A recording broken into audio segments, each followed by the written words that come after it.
ಎಲ್ಲರಿಗೂ ನಮಸ್ಕಾರ. ಕೆಎಫ್‌ಇಟಿ ಕನ್ನಡ ಯೂಟ್ಯೂಬ್ ಚಾನಲ್‌ಗೆ ಮತ್ತೆ ನಿಮ್ಮೆಲ್ಲರಿಗೂ ಸ್ವಾಗತ. ಇಂದಿನ ಸಂಚಿಕೆಯಲ್ಲಿ ನಾನು ಮಾತಾಡುವಂಥ ವಿಚಾರ ಏನಂದ್ರೆ ರಿಸ್ಕ್ ಅಪಟೈಟ್ ಬಗ್ಗೆ ಮಾತನಾಡ್ತಾ ಇದ್ದೇನೆ. ಅದಕ್ಕಿಂತ ಮುಂಚೆ ನಮ್ಮ ಯೂಟ್ಯೂಬ್ ಚಾನಲ್ ಆದಂತಹ ಕೆಎಫ್‌ಇಟಿ ಕನ್ನಡನ ನೀವು ನೋಡ್ತಾ ಇದ್ದೀರಾ ಅಂದ್ರೆ ನಿಮ್ಮ ಒಂದು ಲೈಕ್ ಇರಲಿ ನಮ್ಮ ಈ ವಿಡಿಯೋಗೆ. ಹಾಗೆ ಈ ಒಂದು ವಿಡಿಯೋನ ನಿಮ್ಮ ಸ್ನೇಹಿತರಿಗೆ ಅಥವಾ ನಿಮ್ಮ ಕೊಲೀಗ್ಸ್‌ಗೆ ಹಾಗೆ ನಿಮ್ಮ ಬಂಧು ಮಿತ್ರರು ಯಾರೇ ಇದ್ರೂ ಸಹ ಎಲ್ಲರಿಗೂ ಸಹ ಹಿರಿಯರಿಗೆ ಕಿರಿಯರಿಗೆ ಯಾರಿಗೆ ಬೇಕಾದ್ರೂ ನೀವು ಇದನ್ನ ಶೇರ್ ಮಾಡಿ ಫೈನಾನ್ಷಿಯಲ್ ಅವೇರ್ನೆಸ್ ಅವರಿಗೆ ಮೂಡುತ್ತೆ, ಜಾಗೃತಿ ಆಗಲಿ ಅಂತ ಹೇಳಿ ಈ ಒಂದು ವಿಡಿಯೋನ ನಾನು ಹಾಕ್ತಾ ಇದ್ದೇನೆ. ಸರಿ, ಈಗ ನೇರವಾಗಿ ವಿಷಯಕ್ಕೆ ಹೋಗೋಣ. ರಿಸ್ಕ್ ಅಪಟೈಟ್ ಅಂದ್ರೆ ಏನು ಅನ್ನೋದನ್ನ ನಾವು ತಿಳ್ಕೊಳ್ಳೋದಕ್ಕೆ ಮುಂದಾಗೋಣ. ಸೊ ನಾನಿಲ್ಲಿ 3 ಬಗೆಯಾದಂಥ ಒಂದು ಕ್ಯಾಟಗರಿನ ಹಾಕಿದ್ದೀನಿ. ಮೊದಲನೇದು ಕನ್ಸರ್ವೇಟಿವ್ ಅಂತ, ಎರಡನೇದು ಮಾಡರೇಟ್ ಅಂತ, ಮೂರನೇದು ಅಗ್ರೆಸಿವ್ ಅಂತ ಹೇಳಿ. ಸೊ ಏನಿದೆಲ್ಲ ಅಂತ ಹೇಳಿ ನಾವು ತಿಳ್ಕೊಳ್ಳೋದಕ್ಕೆ ಮುಂಚೆ ನಮ್ಮ ವೈಯಕ್ತಿಕ ಪರಿಸ್ಥಿತಿ ಸ್ಥಿತಿಗತಿಗಳು ಹೇಗಿದೆ ಅಂತ ನಾವು ತಿಳ್ಕೊಳ್ಳೋಣ.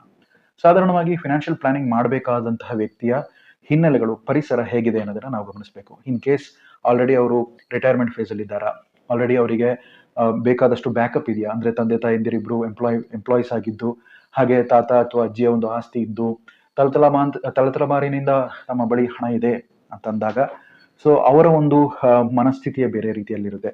ಫಸ್ಟ್ ಟೈಮ್ ಅರ್ನಿಂಗ್ ಮಾಡ್ತಿರುವಂತವರಾಗಿರ್ಬೋದು, ಅಥವಾ ಮಧ್ಯಮ ವರ್ಗದ ಕುಟುಂಬದವರಾಗಿರ್ಲಿ, ಅಥವಾ BPL ಹೋಲ್ಡರ್ ಆಗಿ ಬಿಲೋ ಪಾವರ್ಟಿ ಲೈನ್ ಅಲ್ಲಿ ಇರೋರಾಗಿರ್ಲಿ, ಸೊ ಇವರ ಒಂದು ಮನಸ್ಥಿತಿನೇ ಬೇರೆ ಆಗಿರುತ್ತೆ. ಸೊ ಹಾಗಂದ ಮಾತ್ರಕ್ಕೆ ಅವರ ಮನಸ್ಥಿತಿಗೆ ಅನುಗುಣವಾಗಿ ಈ ಒಂದು ಸ್ಟೇಜಸ್ ಅಲ್ಲಿ ಇರ್ತಾರೆ ಅಂತ ನಾವು ಹೇಳಲಿಕ್ಕೆ ಬರೋದಿಲ್ಲ. ಹಾಗಿರ್ಬೇಕಾದ್ರೆ ಸೊ ಈ ಕನ್ಸರ್ವೇಟಿವ್ ಅಂದ ತಕ್ಷಣ 60 ವರ್ಷದ ಮೇಲ್ಪಟ್ಟವರು ಮಾತ್ರ ಬರ್ತಾರೆ ಅಂತಾನೂ ಹೇಳಕ್ಕಾಗಲ್ಲ. ಸೊ ಫಸ್ಟ್ ಟೈಮ್ ಅರ್ನರ್ ಆಗಿರೋರು, ಫ್ಯಾಮಿಲಿನ ಲೀಡ್ ಮಾಡಬೇಕು ಅಂತ ಇರೋರು, ಸೊ ಒಂದು ಮಟ್ಟಕ್ಕೆ ಆರ್ಥಿಕವಾಗಿ ಆ ಫ್ಯಾಮಿಲಿನ ಬೆಳೆಸಬೇಕು ಅಂತ ಅನ್ಕೊಂಡಿರೋರು, ತಮ್ಮ ಜೀವನನ ಸ್ಯಾಕ್ರಿಫೈಸ್ ಮಾಡಿ ತ್ಯಾಗ ಮಾಡಿ ಆ ಫ್ಯಾಮಿಲಿನ ಬೆಳೆಸಬೇಕು ಅನ್ನೋ ಮನಸ್ಥಿತಿ ಇರೋರು ಕೂಡ ಈ ಕನ್ಸರ್ವೇಟಿವ್ ಸ್ಟೇಜ್ ಅಲ್ಲಿ ಬರ್ತಾರೆ. ಸೊ ಏನ್ ಮಾಡ್ತಾರೆ 60 ಇಯರ್ಸ್ ಮೇಲ್ಪಟ್ಟವರು ಅಥವಾ ಈ ರೀತಿಯಾಗಿ ಫಸ್ಟ್ ಟೈಮ್ ಫ್ಯಾಮಿಲಿನ ಲೀಡ್ ಮಾಡೋರು ಅಂದ್ರೆ, ಸೊ ಅವ್ರು ಏನ್ ಮಾಡ್ಬೇಕು ಅಂದ್ರೆ ಕ್ಯಾಪಿಟಲ್ ಪ್ರಿಸರ್ವೇಷನ್ ಮಾಡಬೇಕು, ಹಣವನ್ನ ಅವರು ಕೂಡಿಡಬೇಕು. ಬಟ್ ಈ ಎಲ್ಲಾ ಸ್ಟೇಜಸ್ ಅಲ್ಲಿ ಇರೋರು ಮುಖ್ಯವಾಗಿ ಮಾಡುವಂತ ಅಂಶ ಏನು ಅಂದ್ರೆ ಎಕ್ಸ್ಪೆನ್ಸ್ ನ ಕಂಟ್ರೋಲ್ ಮಾಡಬೇಕು ಮತ್ತೆ ಬಡ್ಜೆಟಿಂಗ್ ಮಾಡಬೇಕು. ಹಾಗೇನೆ 50-30-20 ರೂಲ್ಸ್ ನ ಫಾಲೋ ಮಾಡಬೇಕು. ಸೊ ಬಡ್ಜೆಟಿಂಗ್ ಬಗ್ಗೆ ಆಲ್ರೆಡಿ ತುಂಬಾ ಮಾತಾಡಿದ್ದೀನಿ. ಹಾಗೆ ಎಕ್ಸ್ಪೆನ್ಸ್ ಕಂಟ್ರೋಲ್ ಸಂಬಂಧಪಟ್ಟಂಗೆ ಹಾಗೆ 50-30-20 ಬಗ್ಗೆನೂ ಸಹ ಬಹಳಷ್ಟು ವಿಡಿಯೋಸ್ ಅಲ್ಲಿ ನಿಮಗೆ ಸಿಗುತ್ತೆ. 50-30-20 ನಮ್ಮ ಚಾನಲ್ ನಲ್ಲಿ ಸಹ ಈ ವಿಡಿಯೋ ಪ್ರತ್ಯೇಕವಾಗಿ ಹಾಕಿದ್ದೀನಿ, ನೀವು ನೋಡಬಹುದು. ಸರಿ, ಸೊ ಇದನ್ನ ಮಾಡಿದ್ರ ನಂತರನೇ ಈ ಒಂದು ಫೇಸಸ್ ಅಲ್ಲಿ ಅವ್ರು ಬರೋದಕ್ಕೆ ಸಾಧ್ಯತೆಗಳು ಇರುತ್ತೆ. ಸೊ ಕನ್ಸರ್ವೇಟಿವ್ ಅಲ್ಲಿ ಏನ್ ಮಾಡ್ಬೋದು ಅಂತ ನೋಡಿದ್ರೆ, ಕ್ಯಾಪಿಟಲ್ ಪ್ರೊಟೆಕ್ಷನ್ ಮತ್ತೆ ಕ್ಯಾಪಿಟಲ್ ಪ್ರಿಸರ್ವೇಷನ್ ಬಹಳ ದೊಡ್ಡ ಒಂದು ಪಾತ್ರ ವಹಿಸುತ್ತೆ ಈ ಕನ್ಸರ್ವೇಟಿವ್ ಸ್ಟೇಜ್ ಅಲ್ಲಿ. ಮುಖ್ಯವಾಗಿ ಹೇಳೋದಾದ್ರೆ ಅವರು EPF ಅಂದ್ರೆ ಪೆನ್ಷನ್, ಎಂಪ್ಲಾಯೀಸ್ ಪೆನ್ಷನ್ ಫಂಡಿನ ಮೂಲಕ ಹಣವನ್ನ ಸೇರಿಸ್ಕೊಂತ ಹೋಗ್ಬೋದು, ಅಥವಾ ಬ್ಯಾಂಕಿನಲ್ಲಿ FD ಇಡೋದಾಗಿರ್ಲಿ, ಪೋಸ್ಟ್ ಆಫೀಸಲ್ಲಿ FD ಹಾಕೋದಾಗಿರ್ಲಿ, ಅಥವಾ ಪೋಸ್ಟ್ ಆಫೀಸಲ್ಲಿ ಬಹಳಷ್ಟು ಬೇರೆ ಬೇರೆ ಸ್ಕೀಮ್ಸ್ ಇದೆ, national schemes, national saving certificate, Sukanya Samriddhi Yojana ಆಗಿರ್ಬೋದು, ಕಿಸಾನ್ ವಿಕಾಸ್ ಪತ್ರ ಇರ್ಬೋದು, ಅಥವಾ ಪಬ್ಲಿಕ್ ಪ್ರಾವಿಡೆಂಟ್ ಫಂಡ್ ಆಗಿರ್ಬೋದು. ಸೊ ಈ ರೀತಿ ಬ್ಯಾಂಕಲ್ಲೂ ಸಹ ಪಬ್ಲಿಕ್ ಪ್ರಾವಿಡೆಂಟ್ ಫಂಡ್ ಇದೆ. LIC ಲಿ ಇನ್ಶೂರೆನ್ಸ್ ತಗೊಳ್ಳೋದಾಗಿರ್ಬೋದು, LIC ಲೂ ಸಹ ಬಹಳಷ್ಟು ರೀತಿಯಾದಂತಹ ಬೇರೆ ಬೇರೆ ಪ್ಲಾನ್ಸ್ಗಳೆಲ್ಲ ಇದಾವೆ. ಎಂಡೋಮೆಂಟ್ ಪಾಲಿಸಿ ತಗೊಳ್ಳೋದಾಗಿರ್ಬೋದು, ಅಥವಾ ಪೋಸ್ಟ್ ಆಫೀಸ್ RD ಅಥವಾ ಬ್ಯಾಂಕ್ RD ಹಾಕೋದಾಗಿರಲಿ, ಅಥವಾ ನ್ಯಾಷನಲ್ ಪೆನ್ಷನ್ ಸ್ಕೀಮ್ ಅಲ್ಲಿ ಹಣವನ್ನು ತೊಡಗಿಸ್ಕೊಳ್ಳೋದಾಗಿರಲಿ.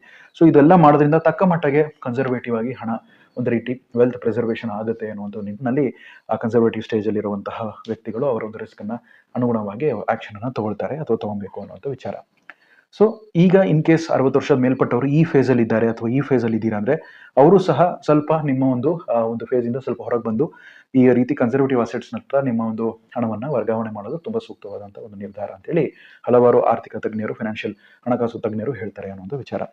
ಸರಿ, ಈಗ ನೆಕ್ಸ್ಟ್ ಫೇಸ್ ಏನು ಅಂದ್ರೆ moderate phase. So moderate phase ಅಂದ್ರೆ ಯಾರು ಬರ್ತಾರೆ ಅಂತಂದ್ರೆ, ಈಗ ಒಂದು 35ರಿಂದ 60 ವರ್ಷದ ಯಾರು ಮಿಡಲ್ ಏಜ್ ಗ್ರೂಪ್ ಅಲ್ಲಿ ಇರ್ತಾರಲ್ಲ, ಸೊ ಅವ್ರು ಈ ಮಾಡರೇಟ್ ಫೇಸ್ ಅಲ್ಲಿ ಬರ್ತಾರೆ. ಸೊ ಅವ್ರು ಮಾಡುವಂತ ನಿರ್ಧಾರಗಳು ಏನು ಅಂತಂದ್ರೆ, ಒಂದು ವ್ಯಾಲ್ಯೂ ಸ್ಟಾಕ್ಸ್ ಅಲ್ಲಿ ಹೂಡಿಕೆ ಮಾಡೋದಾಗಿರ್ಲಿ, ಅಥವಾ ಮ್ಯೂಚುವಲ್ ಫಂಡ್ಸ್ ನಲ್ಲಿ ಹೂಡಿಕೆ ಮಾಡೋದಾಗಿರ್ಲಿ, ಅಥವಾ ಯೂನಿಟ್ ಲಿಂಕ್ಡ್ ಇನ್ಶೂರೆನ್ಸ್ ಪ್ಲಾನ್ಸ್ ಅಲ್ಲಿ ಹೂಡಿಕೆ ಮಾಡೋದಾಗಿರ್ಲಿ, ಇನ್ವೆಸ್ಟ್ ಮಾಡೋದಾಗಿರ್ಲಿ.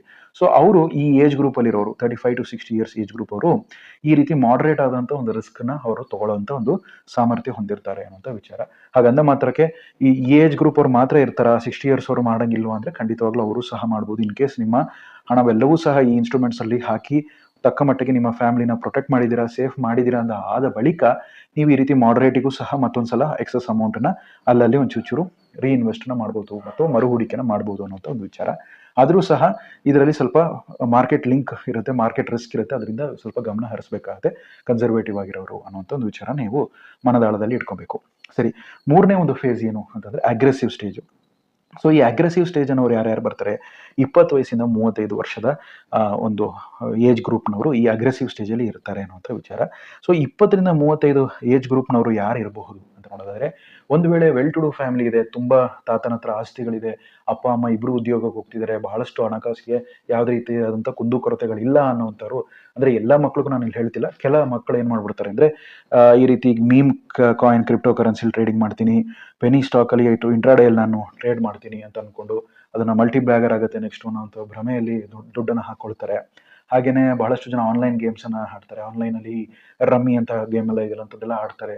ಸೊ ಅದ್ರ ಮೂಲಕ ಹಣವನ್ನ ಕಳ್ಕೊಳ್ತಾ ಇರ್ತಾರೆ. ಸೊ ಇದನ್ನ ಫಾಲೋ ಮಾಡ್ಕೊಂಡಿರುವಂತಹ ಅವರ ಜೊತೆಗಿರುವಂತಹ ಸಹಪಾಠಿಗಳು ಅವರು ಆ ಫೇಸ್ ಒನ್ ಅಲ್ಲಿ ಇರ್ತಾರೆ ಅಂತ ಅನ್ಕೊಂಡ್ರೆ, ಒನ್ ಕೇಸ್ ಮೊದಲನೇ ತಲೆಮಾರು ಈಗಿನ್ನೂ ಅವ್ರ ತಂದೆ ಸ್ವಲ್ಪ ತ್ಯಾಗ ಮಾಡಿ ಸ್ಯಾಕ್ರಿಫೈಸ್ ಮಾಡಿ ಕನ್ಸರ್ವೇಟಿವ್ ಫೇಸ್ ಅಲ್ಲಿ ಇದ್ದಾರೆ ಅಂದ್ರೆ, ಅವರ ಒಂದು ಆ ಸ್ಟೇಜ್ ಇಂದ ಅವರ ನೆಕ್ಸ್ಟ್ ತಲೆಮಾರಾದಂತ ಅವರ ಮಕ್ಕಳು ಈ ಒಂದು ಹಣಕಾಸು ಅಥವಾ ಸ್ವಲ್ಪ ಜಾಸ್ತಿ ವೆಲ್ತಿ ಆಗಿರುವಂತಹ ಫ್ಯಾಮಿಲಿಯ ಮಕ್ಕಳು ಏನೇನ್ ಮಾಡ್ತಾರೆ ಅದನ್ನ ಫಾಲೋ ಮಾಡ್ತೀನಿ ಅಂತ ನಿಟ್ಟಿನಲ್ಲೂ ಸಹ ಹಣವನ್ನು ಹಾಕೊಂಡು ಕಳ್ಕೊಳ್ಳುವಂತ ಸಾಧ್ಯತೆಗಳು ಇರುತ್ತೆ. ಸೊ ಅಂತಹ ಮಕ್ಕಳು ಏನ್ ಮಾಡಬೇಕು ಇನ್ ಕೇಸ್ ಅಂತ ಹೇಳೋದಾದ್ರೆ, ಸೊ ಅವರು ಫಸ್ಟ್ ಮಾಡುವಂತ ಒಂದು ವಿಚಾರ ಅಂದ್ರೆ ಹೆಲ್ತ್ ಇನ್ಶೂರೆನ್ಸ್ ನ ನೀವು ಬೇಗ ಪಡ್ಕೊಳ್ಳಿ. ಸೊ ಹೆಲ್ತ್ ಇನ್ಶೂರೆನ್ಸ್ ಎಷ್ಟು ಬೇಗ ಪಡ್ಕೊಂತೀರೋ ಪ್ರೀಮಿಯಂ ಕಮ್ಮಿ ಇರುತ್ತೆ, ಆರೋಗ್ಯಕ್ಕೆ ಬಹಳ ಬಹಳ ಉತ್ತಮವಾದಂಥ ಒಂದು ನಿರ್ಧಾರ ನೀವು ತಗೊಂತೀರಾ. ಹಾಗೆ ನೀವು ಟರ್ಮ್ ಇನ್ಶೂರೆನ್ಸ್ ಅನ್ನು ಸಹ ಮಾಡಿಸೋದಕ್ಕೆ ಹಿಂಜರಿಬೇಡಿ. ಮತ್ತೆ ಸಾಕಾದಷ್ಟು ಒಂದು ಎಮರ್ಜೆನ್ಸಿ ಫಂಡ್ ಅನ್ನು ಬಿಲ್ಡ್ ಮಾಡ್ಕೊಳ್ಳಿ. ಸೊ ಫಸ್ಟ್ ಸ್ಟೇಜ್ ಯಾರೇ ಈ ಒಂದು ಏಜ್ ಗ್ರೂಪ್ ಅಲ್ಲಿ ಇದೀರಾ ಅಂದ್ರೆ ಹೆಲ್ತ್ ಇನ್ಶೂರೆನ್ಸ್ಗೆ ಪ್ರಿಫರೆನ್ಸ್ ಕೊಡಿ, ಟರ್ಮ್ ಇನ್ಶೂರೆನ್ಸ್ಗೆ ಒಲವನ್ನು ಕೊಡಿ, ಒತ್ತನ್ನು ಕೊಡಿ, ಹಾಗೆ ಎಮರ್ಜೆನ್ಸಿ ಫಂಡ್ ಅನ್ನ ಬಿಲ್ಡ್ ಮಾಡಿ. ಸೊ ಒನ್ಸ್ ಇದು ಮೂರನ್ನು ನೀವು ಆದ ಮೇಲೆ ನೆಕ್ಸ್ಟ್ ಏನ್ ಮಾಡ್ಬೋದು ನೀವು ಅಂತಂದ್ರೆ, ಬೇರೆ ಬೇರೆ ಆಪ್ಷನ್ಸ್ಗಳು ಸಿಕ್ತು ಅಂತಂದಾಗ ಈ ಕನ್ಸರ್ವೇಟಿವ್ ಮೋಡ್ ಹತ್ರ ನೀವು ಗಮನ ಹರಿಸಿ. ಸೊ ಈ ರೀತಿ ನಿಮ್ಮ ಒಂದು ಕ್ಯಾಪಿಟಲ್ ಅನ್ನ ಫಸ್ಟ್ ಪ್ರೊಟೆಕ್ಟ್ ಮಾಡುವುದಕ್ಕೆ ಗಮನ ಹರಿಸಿ. ಸೊ ಈ ಒಂದು ಫೇಸ್ ಮುಗೀತು 20 ರಿಂದ 35 ವರ್ಷ, ಆಮೇಲೆ ಕನ್ಸರ್ವೇಟಿವ್ ಹೋಗಿ. ಅದಾದ್ಮೇಲೂ ಸಹ ನಿಮ್ಗೆ ಒಳ್ಳೆ ಒಂದು ಬಿಸ್ನೆಸ್ ಅಲ್ಲಿ ಅಥವಾ ವ್ಯಾಪಾರದಲ್ಲಿ ಲಾಭ ಬಂತು, ಅಥವಾ ಉದ್ಯೋಗದಲ್ಲಿ ಒಂದು ಒಳ್ಳೆ ಉತ್ತಮವಾದಂತಹ ಆಪರ್ಚುನಿಟಿ ಸಿಕ್ತು, ಒಳ್ಳೆ ಸಂಬಳದಲ್ಲಿ ಹೈಕ್ ಸಿಕ್ತು ಅಂತಂದಾಗ, ಸೊ ಅವಾಗ ಒಂದು ತಕ್ಕ ಮಟ್ಟದ ಒಂದು ಹಣವನ್ನ ತಕ್ಕ ಮಟ್ಟಿಗೆ ಈ ವ್ಯಾಲ್ಯೂ ಸ್ಟಾಕ್ಸ್ ಅಲ್ಲಿ ಅಥವಾ ಮ್ಯೂಚುವಲ್ ಫಂಡ್ಸ್ ನಲ್ಲಿ ಅಥವಾ ಯೂಲಿ ಪ್ಲಾನ್ಸ್ ಗಳಲ್ಲಿ, ಇನ್ಶೂರೆನ್ಸ್ ಪಾಲಿಸೀಸ್ ಗಳಲ್ಲಿ ನೀವು ಆ ಹಣವನ್ನ ತೊಡಗಿಸ್ಕೊಬಹುದು ಅನ್ನೋಂಥ ವಿಚಾರ. ಸೊ ಈ ರೀತಿ ನಿಮ್ಮ ಅಸೆಟ್ಸ್ ನ ನೀವು ವರ್ಗಾವಣೆ ಮಾಡ್ಕೊಬಹುದು ಅನ್ನೋಂಥ ಒಂದು ವಿಚಾರ. ಸೊ ಹಾಗಂದ ಮಾತ್ರಕ್ಕೆ 20 ರಿಂದ 35 ವರ್ಷದವರು ಇದನ್ನೇ ಮಾಡಬೇಕು ಅನ್ನೋದಿಲ್ಲ.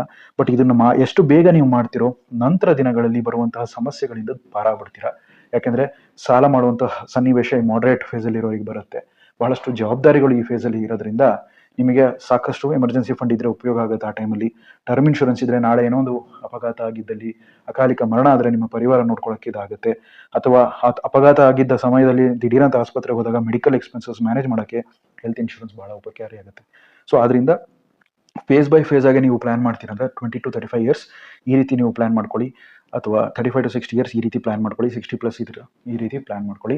ಆಲ್ರೆಡಿ ಈ ರೀತಿಯಾದಂತಹ ಒಂದು ಹಣಕಾಸಿನ ಇದರಲ್ಲಿ ನೀವು ತೊಡಗಿಸ್ಕೊಂಡಿದ್ದೀರಾ ಅಂದ್ರೂ ಸಹ ಮತ್ತೆ ನೀವು ಬೇರೆ ಬೇರೆ ಕಡೆಯಲ್ಲಿ ಹೂಡಿಕೆ ಮಾಡ್ಬೋದು ಅನ್ನೋದ್ರ ಬಗ್ಗೆ ನಿಮ್ಮ ಸೂಕ್ತವಾದಂತಹ ಒಬ್ಬ ಹಣಕಾಸು ಸಲಹೆಗಾರ ಅಥವಾ ಫಿನಾನ್ಷಿಯಲ್ ಅಡ್ವೈಸರ್ ಹತ್ರ ಹೋಗಿ ನೀವು ತೆರಳಿ.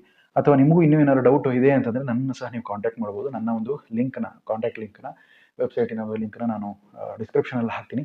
ನನ್ನನ್ನು ಸಹ ನೀವು ನೇರವಾಗಿ ಸಂಪರ್ಕಿಸಬಹುದಾಗಿದೆ. ಅದರ ಮೂಲಕ ಸಹ ಈ ನಿಮ್ಮ ರಿಸ್ಕ್ ಅಪಟೈಟ್ ಹೇಗಿದೆ, ಯಾವ್ಯಾವುದರಲ್ಲಿ ಹೂಡಿಕೆ ಮಾಡಬೇಕು ಅಂತಿದ್ದೀರಾ, ಮತ್ತೆ ಯಾವ್ಯಾವ ರೀತಿಯಾದಂಥ ಒಂದು ಫಿನಾನ್ಷಿಯಲ್ ಗೋಲನ್ನು ನೀವು ಅಚೀವ್ ಮಾಡಬೇಕು ಅಂತಿದ್ದೀರಾ, ಅದೆಲ್ಲವನ್ನೂ ಸಹ ಚರ್ಚೆ ಮಾಡಿ ಸೂಕ್ತವಾದಂತಹ ಹಣಕಾಸಿನ ಒಂದು ಪ್ಲಾನ್ ಅನ್ನ, ಹಣಕಾಸಿನ ಯೋಜನೆನ ರೂಪಿಸೋದಕ್ಕೆ ಅದು ಸಹಕಾರಿ ಆಗಲಿದೆ ಅನ್ನುವಂಥ ವಿಚಾರನ ಹೇಳ್ತಾ, ಇದು ರಿಸ್ಕ್ ಅಪಟೈಟ್ಗೆ ಸಂಬಂಧಪಟ್ಟಂತಹ ಮಾಹಿತಿ. ನಿಮಗೆ ಈ ಒಂದು ವಿಡಿಯೋ ಹಿಡಿಸಿದ್ರೆ ಖಂಡಿತ ಲೈಕ್ ಮಾಡಿ. ನಿಮ್ಮ ಅನಿಸಿಕೆ ಅಭಿಪ್ರಾಯಗಳೇನಾರಿದ್ರೆ ಕಮೆಂಟ್ಗಳ ಮೂಲಕ ತಿಳಿಸಿ.